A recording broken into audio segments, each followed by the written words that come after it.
Ei, gente, tudo bem? Hoje nós vamos terminar Manet. Mas antes, por favor, não esquece de me curtir. Vamos lá? Ah, Manet. Então, foi recusado em 1863, com almoço na relva, ficou super deprê com isso, arrasado. E nessa mesma época, em 1863, ele pinta um outro quadro chamado Olímpia. Só que esse quadro ele guardou, diante do problema que ele teve com o almoço na relva, ele guardou esse quietinho e só apresentou ele ao salão em 1865. Foi aceito. Porém, chocante foi a palavra usada para descrever essa pintura. Num jornal da época escreveram uma fêmea de gorila. Então vocês já viram o nível que a coisa foi, né? Segundo Edmond Bazir, o primeiro biógrafo de Manet, ele conta o que aconteceu quando as pessoas viram o quadro no salão de 1865.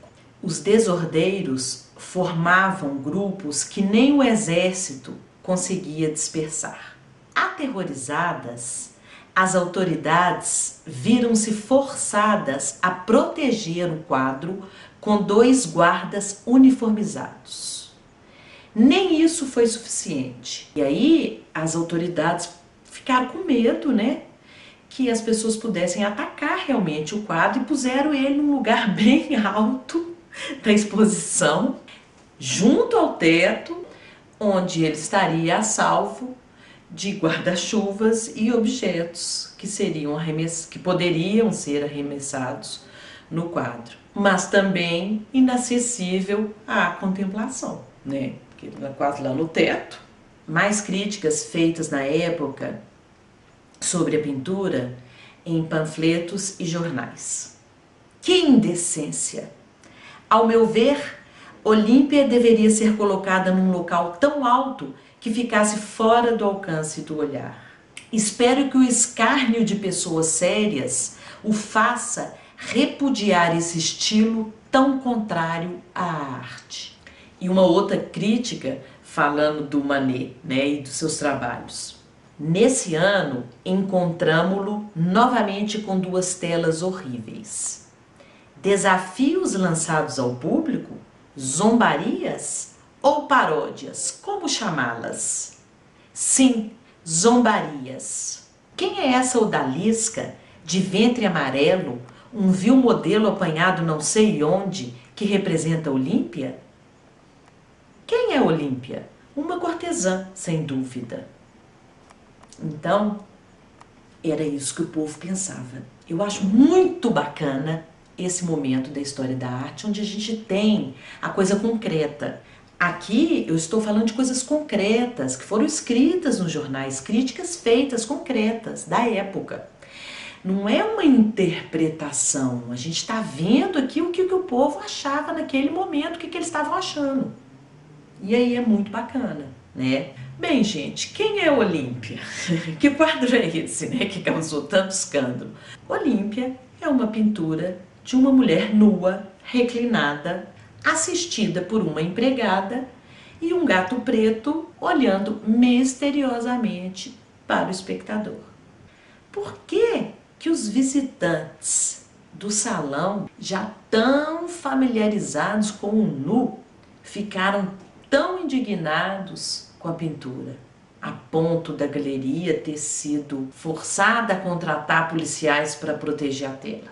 Por quê? Mais uma vez, as objeções à Olímpia tinham muito mais a ver com o realismo do que com o fato de a modelo estar nua. Pois é, o assunto era moderno, talvez moderno demais. Ali, naquela mulher nua, ela não era mais uma vez uma deusa, uma alegoria. Sua pose não tinha precedentes clássicos. Mas aqui, Manet representava uma prostituta. O nome, gente, Olímpia, era comum para prostitutas naquela época em Paris. Era um designativo de prostituta. Era quase que um sinônimo. Então, já começava daí. A mulher tá nua e nos olha diretamente e parece estar nos confrontando. E ainda por cima, para piorar, a empregada chega lhe oferecendo um buquê de flores, que provavelmente a gente pode presumir que seria um presente de um cliente, né? Aquele que dormiu lá, depois mandou um buquê de flores, um amante, cliente, né? Olímpia também era Victorine Meurent, a modelo de Manet. Então, mais uma vez, era uma pessoa real. E aí, os espectadores não tinham certeza dos motivos de Manet. Quais eram? Será que ele estava tentando produzir uma obra de arte séria? Ele estaria tentando parodiar outras pinturas? Ou pior ainda, ele estaria zombando dessas outras pinturas? Porque a composição de Manet nesse quadro foi tirada de um quadro tradicional do Tiziano, A Vênus de Urbino. Mas aí, quando ele usa um assunto contemporâneo com uma mulher real e não uma Vênus, ele zomba da tradição. E quase que sugere que o passado clássico não tem relevância para a modernidade industrial. E ele substitui o cãozinho inofensivo do quadro do Tiziano, que está ali aos pés da Vênus, por um gato preto, com as costas arqueadas e a cauda erguida, né? Aquela coisa de gato olhando para nós. O gato preto é frequentemente visto como servo de Satanás. Então já apimentou mais ainda a coisa aí.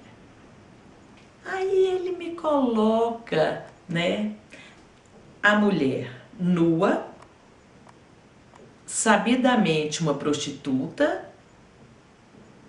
que recebe flores do amante da empregada, com gato preto que é símbolo de Satanás, pronto, acabou. E aí vai para aquele realismo que eu falei, aquela crítica social, mais uma vez, né, que expõe, né, essa situação hipócrita também, né, da prostituta de luxo, né, que recebe flores do amante, que é sustentada pelo amante, que tem uma vida dupla, né, que tem a família, mas tem a amante ali, a prostituta.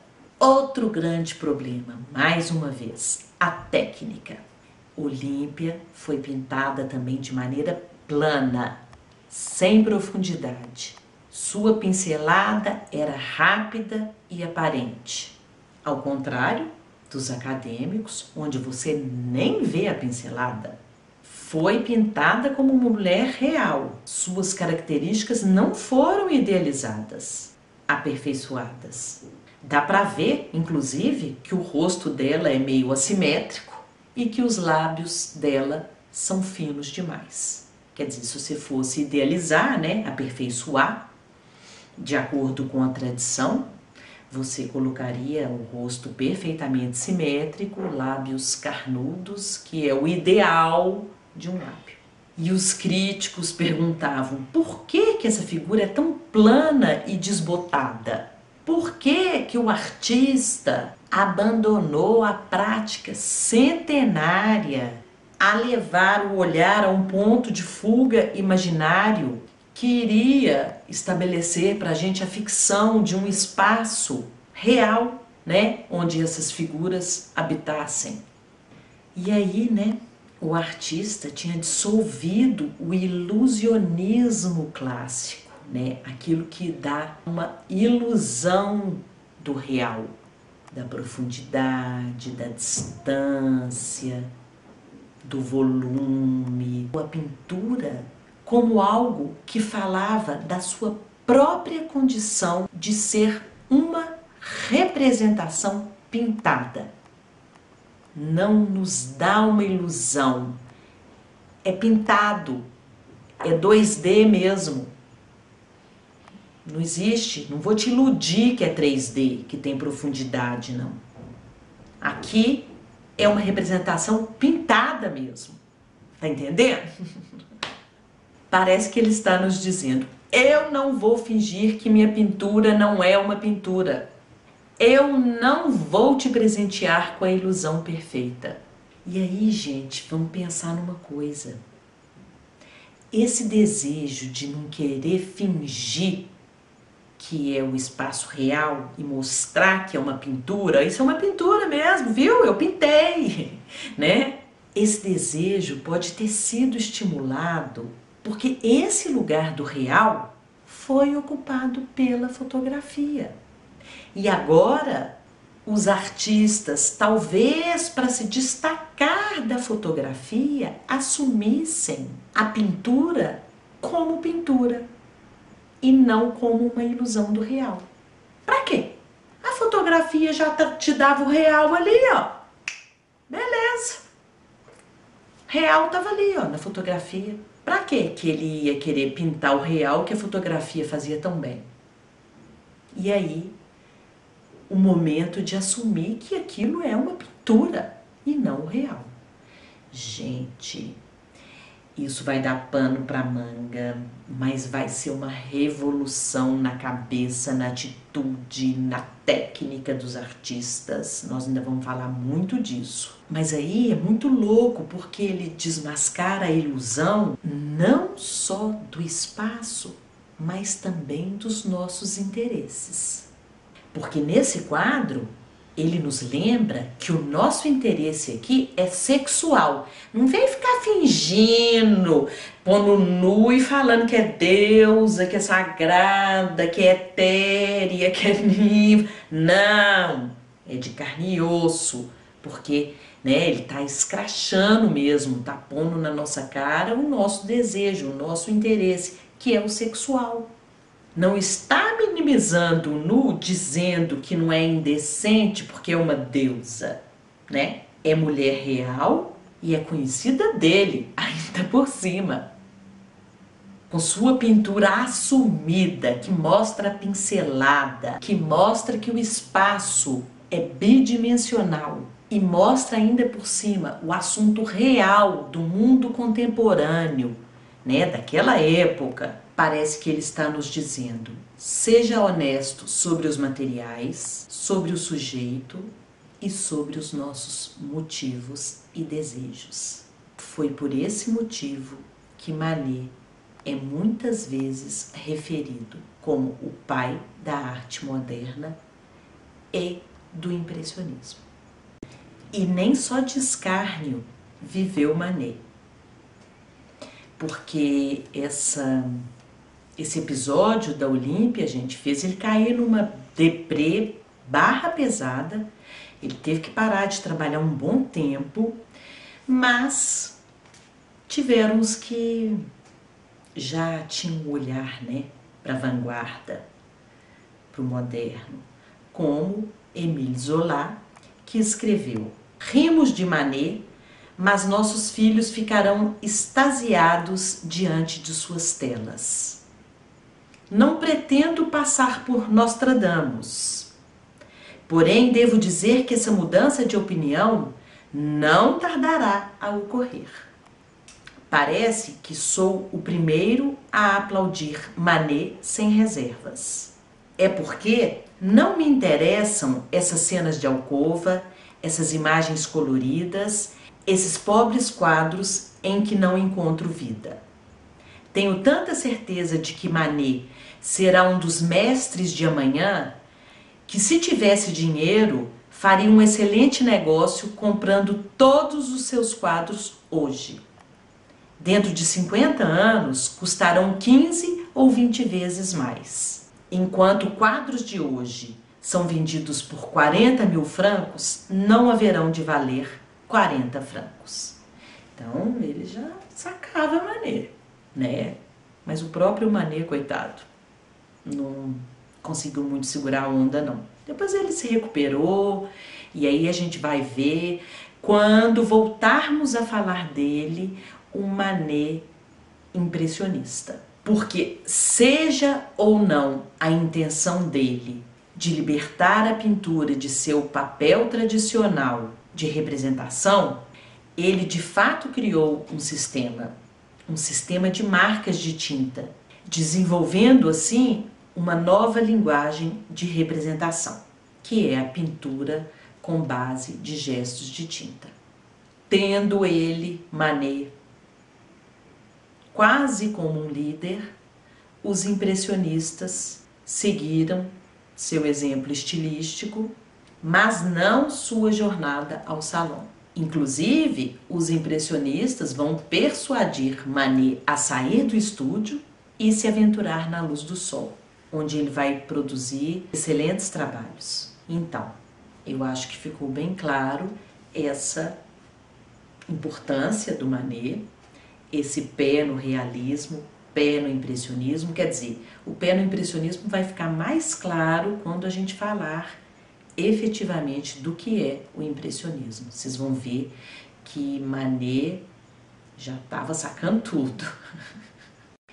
Eu queria receitar para vocês, embora infelizmente esse não seja mais um hábito comum, né, virou quase uma raridade, mas eu queria falar desse livro aqui, que é uma delícia, Olympia, Otto Friedrich,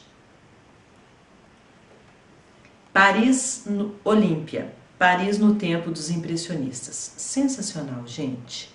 Muita coisa que eu falo na aula eu tirei daqui, dá uma visão bacana pra gente da época, contextual. Ai, você se sente lá, entendeu? Parece que você tá entrando na exposição e tendo a sensação, vendo as críticas, as pessoas.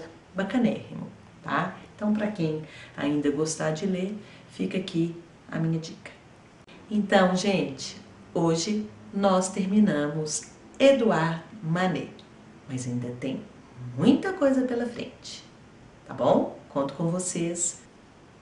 Beijo, obrigada, tchau.